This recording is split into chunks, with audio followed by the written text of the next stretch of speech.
नमस्कार दोस्तों, स्वागत है आपका प्राचीन ज्ञान पर। दोस्तों, मासिक धर्म के दौरान कौन से कार्य नहीं करने चाहिए? दोस्तों, एक बार माता लक्ष्मी और भगवान विष्णु क्षीर सागर में शेषनाग की शैया पर विश्राम कर रहे होते हैं। तभी देवी लक्ष्मी भगवान विष्णु से पूछती है, हे प्रभु, आज मेरे मन में एक शंका उत्पन्न हो रही है। केवल आप ही मेरी इस शंका का समाधान कर सकते हैं। भगवान विष्णु कहते हैं, हे प्रिय, तुम्हारे मन में जो भी शंका हो निसंकोच होकर पूछो, मैं तुम्हारी सभी शंकाओं का समाधान अवश्य करूंगा। देवी लक्ष्मी कहती हैं, हे प्रभु, किस श्राप के कारण स्त्रियों को मासिक धर्म की पीड़ा सहन करनी पड़ती है? मेरा दूसरा प्रश्न यह है, प्रभु, एक मानसिक धर्म के दौरान स्त्री को कौन से कार्य नहीं करने चाहिए जिससे उन्हें पाप लगता है?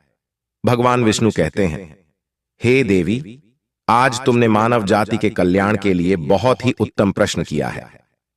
तुम्हारे इन सभी प्रश्नों का उत्तर महात्मा मोहनदास की इस प्राचीन कथा से प्राप्त हो जाएगा। इस महान कथा का श्रवण करने मात्र से ही समस्त पापों का नाश होता है। जो भी पति पत्नी इस कथा को ध्यानपूर्वक सुनने से उन्हें सौभाग्य की प्राप्ति होती है। इसीलिए हे देवी, आप भी इस कथा को ध्यानपूर्वक सुनिए। तब देवी लक्ष्मी कहती हैं, प्रभु, यह महात्मा दास कौन थे? उनका आचार विचार कैसा था? मैं इस कथा को अवश्य सुनना चाहती हूं। कृपया आप इस कथा को मुझसे कहे, मैं इसे ध्यानपूर्वक पूरा अवश्य सुनूंगी। भगवान विष्णु कहते हैं, हे देवी, पूर्व काल की बात है। मध्य देश में एक अत्यंत शोभायमान नगरी थी। उस नगरी में मोहनदास नाम के ब्राह्मण रहा करते थे। मोहनदास को समस्त शास्त्रों और वेदों का ज्ञान था। वह परम बुद्धिमान, गुणवान तथा धर्म कार्य में तत्पर रहता था। सभी वर्णों के लोग उन्हें बड़ा सम्मान देते थे। वे प्रतिदिन यज्ञ, दान, धर्म तथा संध्या उपासना किया करते थे। वे पशुपुत्र, बंधु बांधव तथा धन संपत्ति से संपन्न थे। मोहनदास की पत्नी का नाम सपनावती था। वह भी अत्यंत चरित्रवान, गुणवान तथा पतिव्रता, धर्म का पालन करने वाली स्त्री थी। फिर एक दिन मोहनदास ने अपने घर पर सत्यनारायण की पूजा रखी और सभी ब्राह्मणों को स्वयं जाकर निमंत्रण दिया। नगर में निवास करने वाले समस्त मनुष्यों को उसने पूजा के लिए तथा भोजन के लिए बुलाया। फिर पूजा के दिन समस्त ब्राह्मण उसके घर पर पधारे। मोहनदास ने सभी ब्राह्मणों का विधिपूर्वक पूजन किया और उनका आदर सत्कार किया। फिर उसने सभी ब्राह्मणों को घर के अंदर बुलाया और सुंदर आसन देकर उन्हें बिठाकर मिष्टान्न भोजन कराया। ब्राह्मणों को भोजन कराने के बाद उसने भगवान का स्मरण करते हुए सभी को वस्त्र आदि का दान करके विदा किया। वे सभी ब्राह्मण मोहनदास को आशीर्वाद देकर वहां से चले गए। उसके बाद उसने अपने परिवार, बंधु बांधव तथा अनेक दीन और भूखे लोगों को भोजन कराया। इस प्रकार से सभी को भोजन कराकर और पूजा संपन्न करके जब वह ब्राह्मण अपने घर के द्वार के सामने खड़ा रहा, तब उसने देखा कि उसके घर के सामने एक कुतिया और बैल बात कर रहे थे। उस ब्राह्मण ने उस कुतिया और बैल की पूरी बात सुनी तो उसे बड़ा आश्चर्य हुआ। वह कुतिया और बैल उसके माता पिता ही थे, जो पिछले जन्म के पाप के कारण इस जन्म में कुतिया और बैल बन गए थे। तब वह ब्राह्मण मन ही मन सोचने लगा, ये दोनों तो साक्षात मेरे माता पिता ही हैं, जो मेरे घर पर पशु बनकर आए हैं। किस कारण से इन दोनों को, प्राणियों को, यह शरीर प्राप्त हुआ? अब इनके उद्धार के लिए मैं क्या करूं? इस प्रकार विचार करते हुए उस ब्राह्मण को रात भर नींद नहीं आई और वह रात भर भगवान का स्मरण करते हुए सोच विचार करने लगा। उसने सोचा, मेरे माता पिता की मुक्ति का उपाय केवल मुनि शंकराचार्य जी ही बता सकते हैं। इसीलिए सुबह होते ही मोहनदास स्नान आदि कार्य संपन्न करके मुनि शंकराचार्य जी के आश्रम पर पहुंच गया। आश्रम पर आते ही मुनि शंकराचार्य जी ने मोहनदास का स्वागत किया। शंकराचार्य मुनि जी कहने लगे, हे ब्राह्मण श्रेष्ठ, आज किस कारण से आपका हमारे आश्रम में आगमन हुआ है? आप दुखी दिखाई पड़ते हो। आपके दुख का क्या कारण है, बताओ। मोहनदास कहता है, हे मुनिवर, आपको प्रणाम है।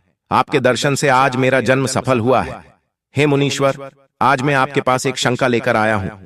कृपया आप ही मुझे इस दुख से बाहर निकाल सकते हैं। मैं अत्यंत दुखी और दुर्बल हो गया। तब वशिष्ठ जी कहते हैं, हे ब्राह्मण, दुख ना करो। तुम्हारी जो भी शंका हो निसंकोच होकर पूछो, मैं अवश्य तुम्हारी शंका का समाधान करूंगा। मोहनदास शर्मा कहता है, हे मुनिवर, कल मैंने अपने घर पर भगवान विष्णु का पूजन किया। तथा अनेक ब्राह्मणों को और भूखे लोगों को भोजन कराया। विधिपूर्वक भगवान का पूजन किया। फिर मेरे द्वार पर एक कुतिया और एक बैल आ गया। दोनों मेरे घर के सामने खड़े होकर बात कर रहे थे। सबसे पहले कुतिया उस बैल से इस प्रकार से कहने लगी, हे स्वामी, आज जो घटना घटी उसे सुनिए। हमारे पुत्र के घर में ब्राह्मणों के भोजन के लिए जो दूध रखा था, एक सांप ने उस दूध के बर्तन में अपना विश्व उगल दिया था, जिसे देखकर मुझे बड़ी चिंता होने लगी। उसी दूध से भोजन बनने वाला था। अगर सभी लोग उस दूध को खा लेते तो उनकी मृत्यु हो जाती है। इसीलिए मैंने उस बर्तन में से सारा दूध पी लिया। जब बहू की दृष्टि मुझ पर पड़ी तो उसने मुझे खूब पीटा, जिससे मेरा अंग भंग हो गया। मुझे बहुत पीड़ा हो रही है। इसी कारण से मैं लड़खड़ाते हुए चल रही हूँ। मुझे यह पीड़ा सहन नहीं हो रही है। कुतिया की बात सुनकर वह बैल बहुत दुखी हुआ और वह खुद का वृतांत सुनाने लगा। हे प्रिय, अब मैं तुम्हें मेरे दुख का कारण सुनाता हूं। मैं पूर्व जन्म में इस ब्राह्मण का पिता था। आज इस ब्राह्मण ने सभी लोगों को भोजन कराया, किंतु इसने मेरे सामने घास तक नहीं डाली और ना ही मुझे जल पिलाया। इसी कारण से मैं बहुत दुखी हो गया हूं। फिर मोहनदास कहने लगा, इस प्रकार से अपने माता पिता को कुतिया और बैल के रूप में ऐसा बोलते हुए देखकर मुझे बड़ा दुख हो रहा है। मुझे रात भर नींद नहीं आ रही है। हर क्षण मुझे चिंता सता रही है। मैंने कभी कोई पाप नहीं किया है, हमेशा धर्म के कार्य किए हैं, फिर भी मेरे माता पिता को ऐसे कष्ट झेलने पड़ रहे हैं। इसी कारण से आज मैं आपके पास आया हूं। कृपया आप अपनी योग शक्ति से पता करके मुझे बताइए, किस कारण से मेरे माता पिता की ऐसी दुर्दशा हुई है और उनकी मुक्ति के लिए मुझे कौन सा काम करना चाहिए। फिर गुरु शंकराचार्य ध्यान लगाते हैं और उस ब्राह्मण के माता पर, ताकि पूर्व जन्म के कर्मों को देखते हैं और मोहनदास से कहने लगते हैं, हे ब्राह्मण, तुम्हारे माता पिता ने पिछले जन्म में घोर पाप किया है। उसी पाप के कारण आज उनकी ऐसी दुर्दशा हुई है। तब मोहनदास कहता है, हे गुरुदेव, किस पाप के कारण मेरे माता पिता की दुर्दशा हुई है? कृपया विस्तार से बताइए, मैं जानना चाहता हूं। फिर आर्ष कहते हैं, हे ब्राह्मण देवता, तुम ध्यान से सुनो। ये बैल जो तुम्हारे पिता हैं, ये पिछले जन्म में कुंडलगढ़ नगर के श्रेष्ठ ब्राह्मण रहे हैं। इन्होंने एक दिन एकादशी का व्रत करके भोजन किया था। एकादशी के व्रत के दिन इसने दान धर्म भी नहीं किया। इसने द्वार पर आई गायों को कभी भोजन नहीं कराया। इसने अपने पितरों का श्राद्ध भी विधिपूर्वक नहीं किया। तुम्हारे पिता ने पिछले जन्म में मासिक धर्म के दौरान ही तुम्हारी माता के साथ संबंध बनाया था और इसी पाप के कारण इसे इस जन्म में बैल का रूप प्राप्त हुआ है। अब तुम्हारी माता के बारे में सुनो। तुम्हारी माता ने रजस्वला होते हुए भी भोजन बनाया। मासिक धर्म के दौरान ही इसने भगवान की पूजा की, तुलसी को जल चढ़ाया। रजस्वला होते हुए भी इसने भगवान को भोग लगाया। इसी कारण से इसे महापाप लगा है। मासिक धर्म के दौरान स्त्री 3 दिनों के लिए अपवित्र हो जाती है। मासिक धर्म के दौरान स्त्री को पूजा पाठ नहीं करना चाहिए। स्त्री को इन 3 दिनों में अपने बाल भी नहीं धोने चाहिए। इससे पति की आयु कम होती है। मासिक धर्म के दौरान पेड़ पौधों को स्पर्श न करें। रजस्वला स्त्री के साथ संबंध भी नहीं बनाना चाहिए। जो पुरुष रजस्वला के साथ संबंध बनाता है उसे ब्रह्म हत्या का पाप लगता है। जो रजस्वला के वस्त्रों को स्पर्श करता है उसे भी पाप लगता है। रजस्वला स्त्री के शरीर में 3 दिनों तक ब्रह्म हत्या का पाप निवास करता है और चौथे दिन ही वह स्नान करके पवित्र हो जाती है।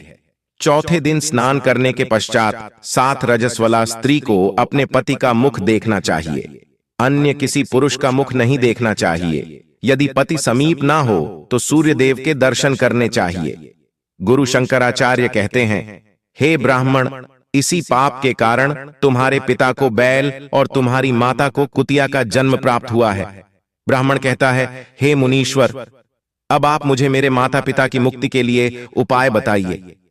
मुनि शंकराचार्य जी कहते हैं, हे ब्राह्मण, तुम किसी भी अमावस्या के दिन अपने माता पिता की मुक्ति के लिए शाक्त तथा तर्पण करो और दान धर्म करो। गाय की सेवा करो और गौ माता को मिष्ठान्न खिलाओ और अपने माता पिता की मुक्ति के लिए भगवान से प्रार्थना करो। फिर ब्राह्मण वही करता है और फिर उसके माता पिता को समस्त पापों से मुक्ति मिलती है। भगवान विष्णु माता लक्ष्मी से कहते हैं, हे देवी, मैंने तुम्हें रजस्वला स्त्री को कौन से कार्य नहीं करने चाहिए इस विषय में बता दिया है। अब मैं तुम्हें बताता हूं कि किस कारण से स्त्री को मासिक धर्म से गुजरना पड़ता है। सतयुग में ककीर के नाम से प्रसिद्ध दानव हुआ करते थे। दानव होने के कारण उनका स्वभाव उग्र था और वे हमेशा ही युद्ध करने के लिए तत्पर रहते थे। फिर एक दिन सभी दानव वृत्रासुर के साथ मिलकर स्वर्ग लोक पर चढ़ाई करने लगे। उन असुरों के पास भयंकर शक्तिशाली अस्त्र थे जिसका देवता सामना न कर सके और भागकर ब्रह्मदेव के पास चले गए। फिर ब्रह्मदेव ने उन्हें असुरों को परास्त करने का उपाय बताते हुए कहा, हे इंद्र, तुम इसी क्षण महर्षि दधीचि के पास जाओ। वे उनके शरीर की हड्डियों से तुम्हें अस्त्र शस्त्र प्रदान करेंगे। उन्हीं अस्त्रों का प्रयोग करके तुम वृत्रासुर का वध कर सकोगे। फिर सभी देवता महर्षि दधीचि के आश्रम पर जाते हैं और उन्हें प्रार्थना करके अस्त्र प्रदान करने की विनती करते हैं। फिर संसार के कल्याण के लिए महर्षि दधीचि अपने शरीर की हड्डियों से अस्त्र शस्त्र निर्माण करते हैं। उन्हीं में से एक वज्र नाम का अस्त्र होता है जिसे देवराज इंद्र धारण कर लेते हैं। फिर सभी देवतागण वृत्रासुर के साथ युद्ध करने के लिए निकल जाते हैं। देवताओं और दानवों के बीच भीषण युद्ध होता है। सभी देवता आकाश में दानवों से युद्ध के लिए एकत्रित हो जाते हैं और प्रहार करने लगते हैं। अग्निदेव अग्नि के प्रहार से दैत्यों को दग्ध करने लगते हैं। अग्नि के प्रभाव से दैत्यों का अंग अंग जलने लगता है। फिर वरुण देव जल की वर्षा से दैत्यों को डुबो देते हैं जिससे दैत्य त्राही त्राही करने लगते हैं। अनेक दिनों तक इस प्रकार से दैत्यों और देवताओं के बीच में भीषण युद्ध चलने लगता है। फिर देवराज इंद्र अपने वज्र का प्रहार करके वृत्रासुर को मार डालते हैं। उस दानव वृत्रासुर की मृत्यु होते ही उसके शरीर से ब्रह्महत्या बाहर निकलती है और इंद्र का पीछा करने लगती है। फिर वह ब्रह्महत्या इंद्र के शरीर में प्रवेश कर लेती है जिससे इंद्र को ब्रह्महत्या का पाप लगता है। देवराज इंद्र ब्रह्मदेव के पास जाते हैं और उनसे ब्रह्महत्या से छुटकारा दिलाने के लिए कहते हैं। फिर ब्रह्मदेव उस ब्रह्महत्या को इंद्र के शरीर से निकलने की आज्ञा देते हैं और वह ब्रह्महत्या इंद्र के शरीर से बाहर निकलकर ब्रह्मदेव से कहने लगती है, परम पिता, अभी तक मैं वृत्रासुर के शरीर में निवास कर रही थी क्योंकि उसने अनेक ब्रह्महत्या की थी। जब इंद्र ने उसकी हत्या की तो मैं इंद्र के शरीर में वास करने लगी। अब आप ही मुझे कोई उचित स्थान दीजिए जहां पर मैं रह सकूं। फिर ब्रह्मदेव कहते हैं, ही ब्रह्महत्या, मैं तुम्हें उचित स्थान देता हूं। फिर ब्रह्मदेव ने ब्रह्महत्या के 4 भाग किए और कहा है, ब्रह्महत्या, तुम्हारा 1/4 भाग अग्नि के भीतर रहेगा। जो भी मनुष्य अग्नि को आहुति नहीं देगा तुम उसके शरीर में प्रवेश कर लेना। तुम्हारा दूसरा 1/4 भाग जल के भीतर रहेगा। जो भी जल में टूटेगा अथवा मल मूत्र का त्याग करेगा तुम उसके शरीर में प्रवेश कर लेना।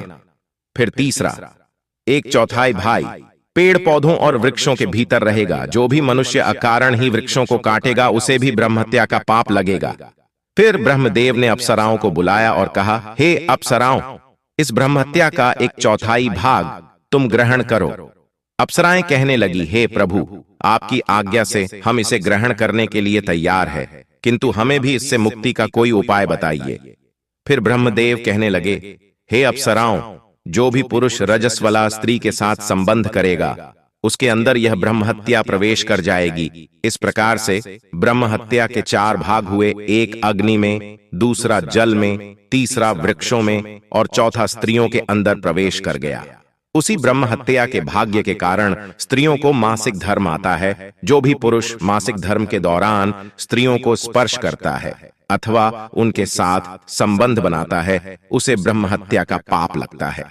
भगवान विष्णु कहते हैं, हे देवी, इस प्रकार से मैंने आपको स्त्री के रजस्वला होने के पीछे की कथा और रजस्वला स्त्री को कौन से कार्य नहीं करने चाहिए आदि के विषय में बता दिया है।